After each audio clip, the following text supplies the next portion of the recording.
Hey guys, and welcome to your next lesson in my wedding success plan. Let's quickly do a review of what we've already gone through. We have learned how to organize ourselves, imagining our big day. We've done the massive work of going through our budget, having conversations, and then also figuring out how to use the template that I've given you as well so that you can plan the budget for your wedding.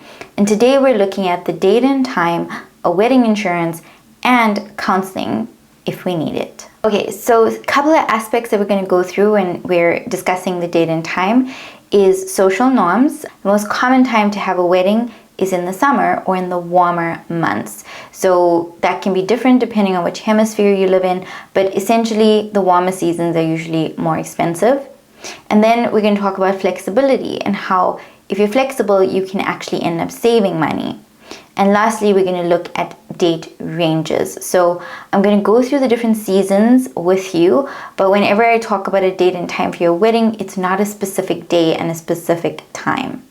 Okay, so the first one is summer. Now, as I said, summer is the most popular season or the most popular time in the year to get married. It's because it's the happiest time, it's the warmest time, but most importantly, if we look at the biggest pro about getting married in the summer is that you have reliable weather. And that's something that's appealing to a lot of people. Therefore, it's a very high demand season. The other perk about getting married in the summer is your florals. I mean, everything is beautiful in the summer, just like spring.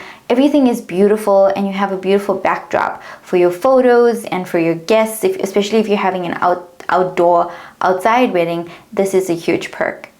And then lastly, you have flexibility in your theme. This goes back to the weather and the fact that because it's so reliable, you can really just choose whatever theme you want and it's probably going to be okay. Then let's look at some cons. Now, number one is limited vendor availability. This is just logic, right? Because if you have a lot of people all wanting to get married in the summer, even if they're not getting married in the same venue and time as you, because that's impossible, they're probably getting married in another venue and probably at the same time, most probably at a similar time, especially if you're choosing a Saturday, for example. Which means that the vendor in that location is now going to have a high demand. And if that vendor is in high demand, it means that you're now competing with a lot of other people for the same vendors in a specific area. So therefore, the vendors that you might be looking at in a specific area might be unavailable because they have a lower availability. The next point goes hand in hand with this. Whenever our demand for something is higher, our prices usually go up, right? It's an economic principle. It's just the law of supply and demand. So generally, if your vendor has a higher demand, they're going to hike their prices up because more people are competing, they're willing to pay because they really want that service. So now you're looking at a higher rate for those vendors. And then it's also the vacation period. So summer is the time when everybody is actually taking time off work, kids are off school, and so people are going on vacation. And this is something that could be a con if you're trying to plan a wedding and you want specific people to be there, but then you have to compete with the fact that maybe they're on vacation and at that specific time they might have other plans, they might want to go away, and that's the time that suits them for their family vacation, and then they're not able to come to your wedding. So that is actually a con. Okay, so remember the first thing I spoke about was social norms and not actually letting that control you. And this comes into play especially in summer because a lot of people get married in summer and you may have gone to a lot of weddings in the summer, but this doesn't necessarily mean that you have to have your wedding in the summer. If you are willing to be flexible and not follow that social norm and choose a different season, you might actually end up saving money. And now you can see, after going through these pros and cons, you can see why you would be most probably saving money if you chose a different season. Because ultimately, the summer, because it's socially acceptable and it's what everybody wants to do, the prices go up. And so you're going to end up paying more for everything. And then the next point is the flexibility. if you are flexible and you don't necessarily have a specific season, a specific day that you want to get married, it means that you can actually save money. This is because when everybody else is fighting over the Saturday, like in the peak summer, you can be okay with maybe a day in autumn, and therefore you're not fighting the same fight. As we go through the other seasons, you're going to see that a lot of the cons on this summer season end up being pros for the other seasons. Because of your flexibility, you might end up saving money. And then lastly, whether it's the summer season or any season, I want you to be thinking of a date range. So you don't want to specify a single day in that month. You want to be open to whichever day in the month you can. So you're going to see this as well when you start like talking to your venues and having those discussions, that actually the flexibility element plays a huge role. Because if you are okay getting married in the middle of the week as opposed to a weekend, or if you're okay with a different day and you go with the day that the venue actually has available, because their high demand days will also most probably have a higher rate. And if you're flexible, you may get a really big discount just by changing the month or the day on which you get married. So keep that flexibility in mind as well. Okay, let's look at autumn. Autumn is just beautiful. I mean, the leaves are falling. Everything is this beautiful amber color. It's just amazing. So I love autumn as a season, but let's look at the pros. So the pros are the colors, and then the next thing, as I said, the con for the summer is vendor availability. And now in the autumn, it's probably going to be a pro. Now, I'm not saying that autumn is a super, super low peak season. I think there are weddings happening in autumn, but you're not going to have as high a competition as you would have had in the summer. So it is actually a pro for autumn. And then your con is the reason that it's not actually as popular is because the weather is unreliable. And so that's something you need to take into account. If you're having an outside wedding, this is something to consider. You may want to have some kind of contingency so that if you do plan it outside, there's a contingency for if it starts to rain or something, that you can then move to an inside place. So that's just a con if you are planning an outside wedding. If you're planning an inside wedding, then autumn could be perfect for you, because then it wouldn't really matter. What it would affect are your photos. But if you're having an indoor photo shoot, then that probably isn't an issue either. Winter. I'm sure you heard of a white wedding, like a white winter wedding. And it is beautiful. I've seen lots of pictures. I've never been to a winter wedding. My sister has been to them, and she thinks it's amazing because there's this element of coziness that you can only bring in a winter wedding. I mean, we had candles at our wedding, and it was like peak summer, and it was super, super hot. I think it was like a 40-degree day, and I wanted the element of coziness, so I actually did have candles inside the venue, but it was really warm. We had air conditioning though, but nonetheless, it was still warm. But in winter, you don't have to make an extra effort to have this like cozy and like romantic kind of feeling, because it comes naturally with the season. So those are the pros, is that you can definitely use that to your advantage. You can have a winter wedding theme, and then again, these are the benefits in terms of rates.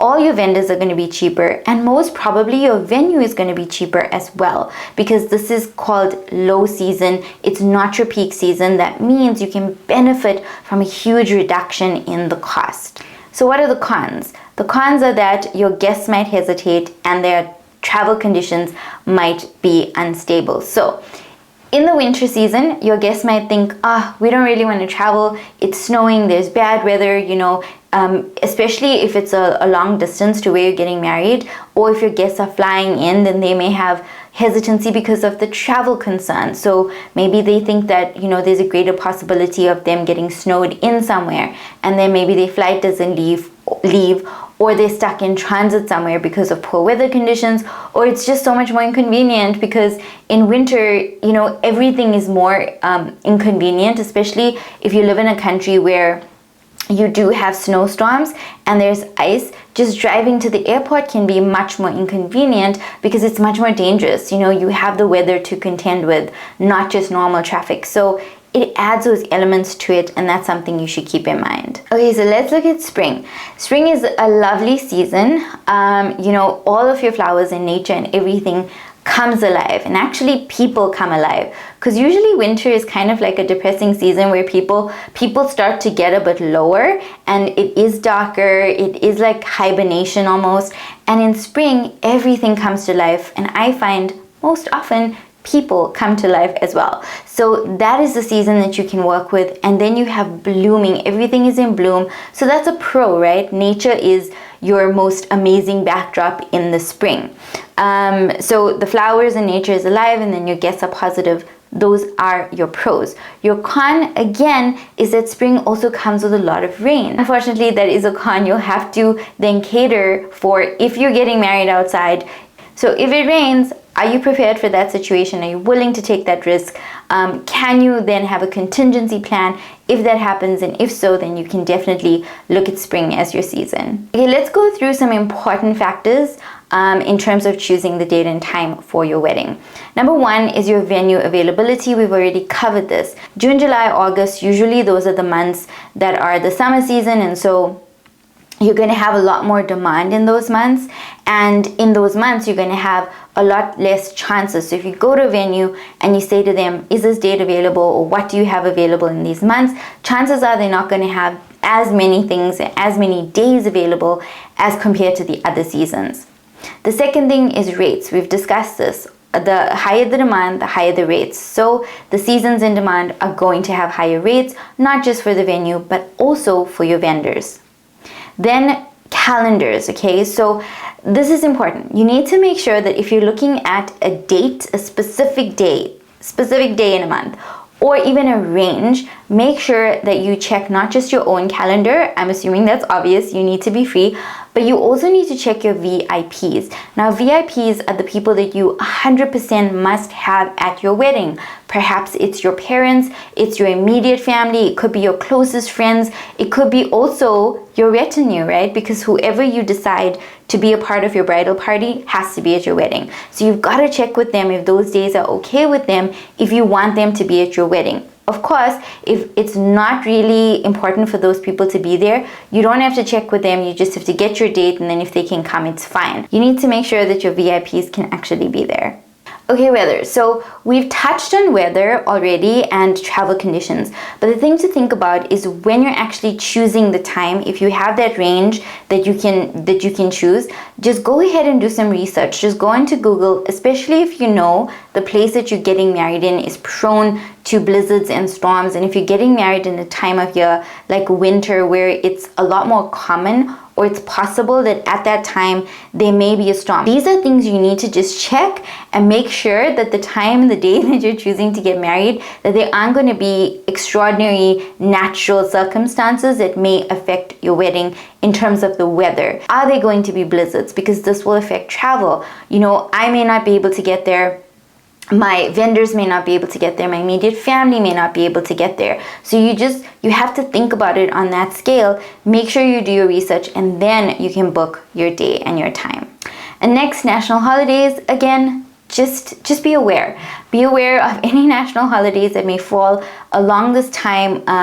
It's important for you to know, because either you may want to be in a national holiday because that means people are off and they're more likely to come to your wedding, or you may want to avoid it because perhaps people may have other plans, or whatever is happening in the country at that time for that particular holiday may affect your wedding. Your vendors may be booked for other celebrations, or the venues might be booked because maybe there are other things happening that people are planning, or they just may be contending things happening at the same time. So you just got to make sure that that's really the day that you want to get married. If it's on that day or like close to that time, just check it out and make sure that you're not choosing a day that's going to give you other issues.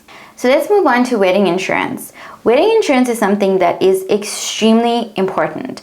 And before we get into the details, and I'm going to explain to you exactly the kind of insurance we're going to talk about, but just generally speaking, a wedding costs a lot of money. And most often the average cost of a wedding is equivalent to that of an average car. So if you are actually paying for a wedding, which is a single day in your life, why would you not insure that? Because if you buy a car, you most probably are going to insure a car, and a car isn't even an asset, right? It's a liability.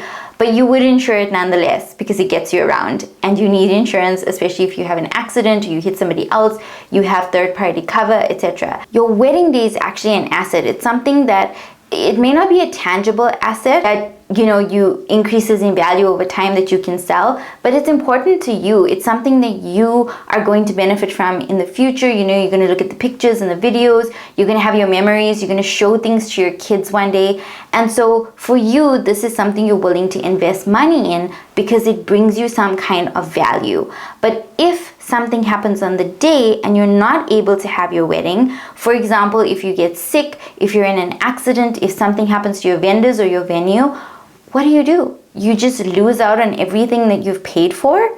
That is the point of wedding insurance. So let's look at it and go to the details, and then we can discuss the items. Okay, so the first part is liability insurance. This is meant for the venue, and it covers you if there's some damage that happens during your wedding. So if somebody at your wedding, for example, gets super drunk and decides to just create havoc at the place and break something, or damages the venue, damages the walls, or something happens, this is going to cover you. And that is really important because you need to be protected. Now, I've included this in the venue Q&A, so this is something that you're going to bring up with every single venue, and you're going to understand if the venue requires you to take some kind of insurance, which sometimes they do, or if they provide anything for you in whatever it is they're charging you. Maybe they're going to provide you with some kind of cover and they're going to charge you for that. So that could be an option as well. And then the next thing is cancellation insurance. So this covers you in your, as I said, so it's an investment. So if you had to postpone or cancel your wedding, example, if your dress gets lost, if your vendors default, or if there's a pandemic like we just had, which was COVID, right? So if something happens, you want to know that your insurance covers you in this event. If your dress does get lost, like if you're currying it somewhere and you don't have your dress, what do? If somebody gets sick, what do? If you're in an accident, what do? There are so many unknowns and so much risk around this one day, particularly because it's one day and it's a day that you're booking multiple things to happen, all of which is happening at the same time. So because of the risk, I highly advise you that you look at getting wedding insurance. So what is the step? Once you get your insurance, you're then going to go ahead and update your budget.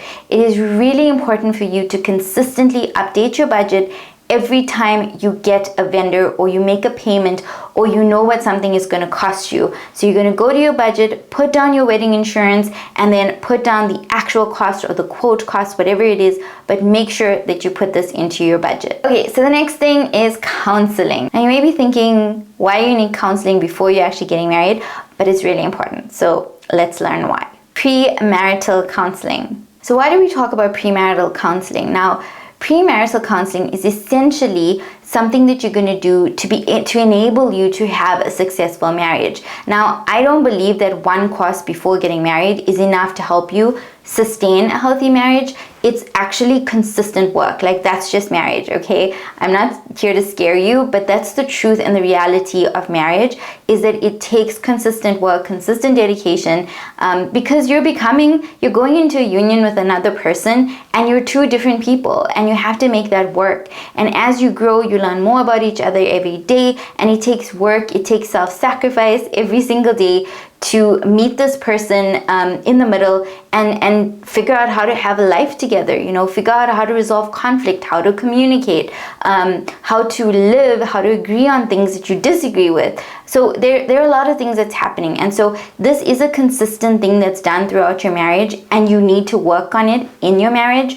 But before you actually get married, it's a good idea to get a foundation, just some way for you to be able to handle the things that are going to come. So number one says communication skills. These are skills that are essential because as human beings, I actually think it's essential for us to know how to communicate with everybody around us. But particularly when we become husband and wife, I think it's important for us to learn how to communicate effectively. You need to be able to communicate such that both of you understand each other. Your communication styles may not be the same. It probably isn't the same. They always say that we marry our opposites, and I mean, I definitely know that to be true. The way that I communicate is not the way my husband does, and we have to try to understand each other and how we can communicate so that we both understand and we both can agree on things. So communication is extremely important. Number 2, conflict resolution. Conflict resolution is also important because there is no marriage and no relationship where there is no conflict. There is always conflict because we are human beings, we are people, we have different perspectives, we're different in our emotions, in our beliefs sometimes. And so the way that we learn how to agree when we disagree is extremely important. So conflict resolution is a skill, it's something that you need to learn to enable you to have a happy marriage going forward. You either learn it on your own or you can go to somebody and have them teach you those skills. And then the next one is planning your future with wisdom. So this is something that it might just seem quite obvious, but it's a deliberate act and it should be intentional. That when you actually, both of you look at your future and you think about what are your goals, what are you doing, what do you see for yourself, what does your future look like when you're in union with each other, and how do you plan it wisely? You know, sometimes there are a lot of couples who go into marriage and only have discussions about things when they're already married and in it, and then deciding like, oh, what does our future look like? But that conversation really should have happened before, right? And so you need to be able to plan. You need to be able to do it wisely. This is also something that premarital counseling can help you with. And then number 4, you can discover new things about yourself. Actually, this happens throughout your marriage, like I said, because we're not stagnant and marriage is not stagnant. It is dynamic. It's something that's alive and growing all the time. And we are also growing and changing all the time. So we're constantly discovering new things about ourselves and therefore about each other. So this is also going to help us to understand how do we do that and what can we learn about ourselves now before we go into that next step. Okay, so where can you actually have this done? So you can actually go to a religious leader if you have a church or you belong to some kind of religious institution. You can absolutely go to them and ask them to help you and to facilitate. And generally, churches will have courses that they have already created, that they have created for their attendees and their congregants, whoever wants to go to it. So you can absolutely go ahead. You can ask, if you don't actually have a church, you can ask people around you, your friends, your family, your parents, maybe they know somebody, and then you can do it like that. Or go online and Google a religious institution that can give you this course. The next one is to go to a licensed therapist. So this is the non-religious or non-spiritual way of doing it, is to just go to a therapist, and you can easily find those people online, or again, ask people you know. And then lastly, when do we do this? So pre-Kana, which is the Catholic version of this, they usually do this 3 months before you get married. I know a lot of friends who have done this 3 months before, and you know what, if that's something that you want to do, you can absolutely go for it. That's the norm. I would suggest that you go right now. I would suggest that you go as soon as possible. And as you know, the time plan for this course is usually, the general planning time for a wedding is 12 months. So I'm basically saying, you can go already a year before, because it's important to have time and not feel stressed. I have actually designed this so that you have much less stress before your wedding in terms of planning. But in general, a wedding 3 months before your wedding is still going to have a lot of things happening, and you're going to be busy, and you guys are going to also be in the throes of planning and making sure everything is happening, and now your wedding is coming closer every single day. So that period might be intense for you. Not necessarily planning, but other things may be going on. So maybe you don't want to have a course in that time so close to your wedding, particularly when emotional things are involved, and emotions can't be controlled. You don't know how long you're going to take to feel a certain way or not feel a certain way, or think about something and solve it, or agree on something. So my suggestion is do it as early as possible and give yourself enough time to have these discussions and these talks, and to be able to work through things in a healthy and productive way, and a stress-free way, and a way where you're not just ticking off a box so that you can use the church to be able to get married there. You're not just ticking off this box because it's something you need to do before marriage, but you're actually genuinely getting stuck in and trying to make the most of this, because ultimately it's going to help you in your marriage. That's it, guys. Your next lesson is done. Thank you so much. I'll see you in the next one.